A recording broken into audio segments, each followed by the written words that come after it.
Ассаламуалейкум, құрметті каналдың тіркеушілері, каналдың қонақтары. Осындай сұрақ естеймін, жиі естеймін. Мына радио детальда құрамында алтыны бар деп, күмісі бар. Сол сұрақ рас па, рас емес па, осы каналда көруге болады. Берса білетінді көрсетем. Болашақта видеороликтер түсіріледі. Тағы да. Ал ендеше бастайық. Ең бірінші запчасть, ең көп кездесетін, оны ламель дейді. Ламель деген мынандай запчасть. Ол кездесетін жерлер: видеокарта, сетевая карта, оперативная память дегендер. Мынандай, шетте тұрған полоска. Екі жақтан да ол алтын жалатқан. Сарғайып тұрған. Данный момент мынау оперативный память қой, бая ескі компьютерден алынды.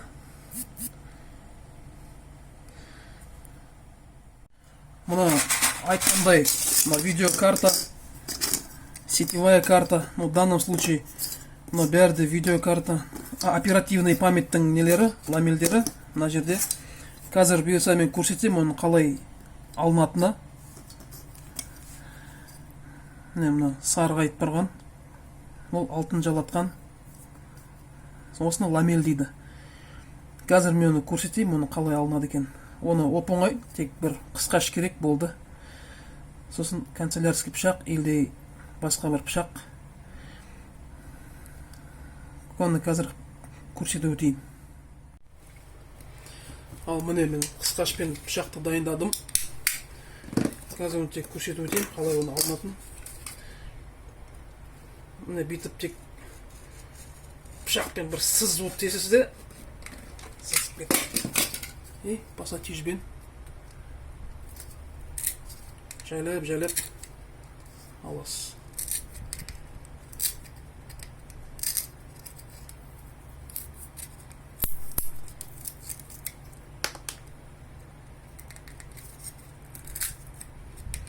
Өте оп-оңай нәрсе, ешқандай бір қиындығы жоқ.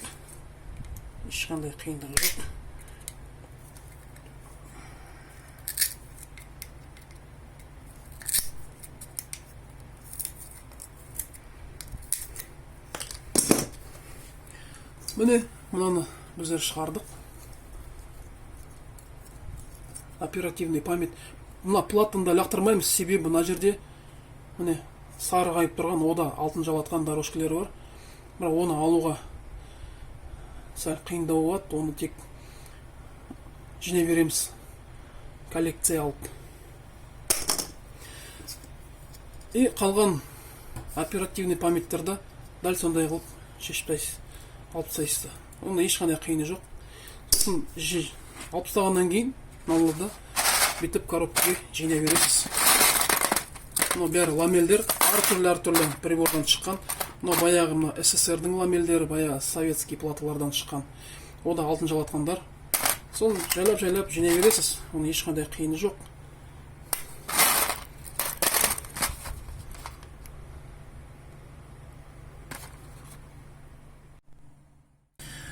Ал мына жаңағы платаларға келсек, платалар, міне алтын жалатқандар.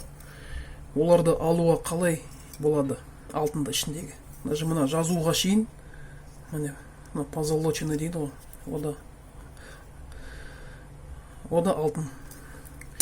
Оны қалай шығарамыз? Оны афинаж деген химический процесс бар. Оны деген квадан жасалмайды.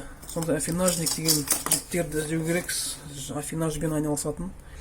Олар мыналардың бәрін соляный кислота, азотный кислотамен араластырып, химический процесс жайлымен сол алтындарды шығарады екен мына заттардан.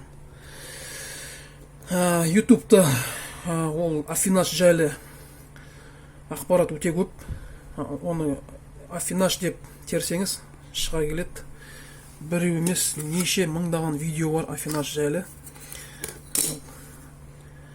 Ал енді қалған платаларға келсек, мына ламель емес, мына ламельдер ғой, бірақ ішінде тағы да алтындар бар.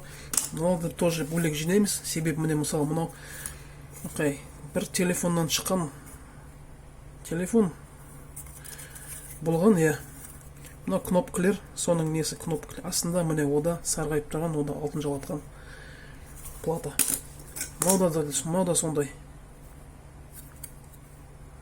Мына сарғайып тұр. Мына астында да мына қара микросхема дейді, мына қатты, егер де балғамен затпен ұрып алып тастауға болады, ішінде де алтын дорожкалер болады. Платаларда бөлек жинауға болады, лақтырмаңыз. Ол деген кушать не просит дегендей жата береді. Мынандай стап коллекция алыпты балконда я гаражда бір жерде. Бір кезінде Алла қаласа пайдаға сатты. Мынау да міне бір қайдан шыққан плата екенін білмеймін, бірақ түгіл кнопка ма, точка ма, бәрі алтын жалатқандар. Оны ешқандай лақтырмаймыз, тек қана жинай береміз. Алла қаласа бір күні пайдаға сатты деп ойлаймыз. Ал видеом ұнаса лайк басыңыз, ұнамаса дизлайк, комментарий жазыңыз. Назарларыңызға рахмет.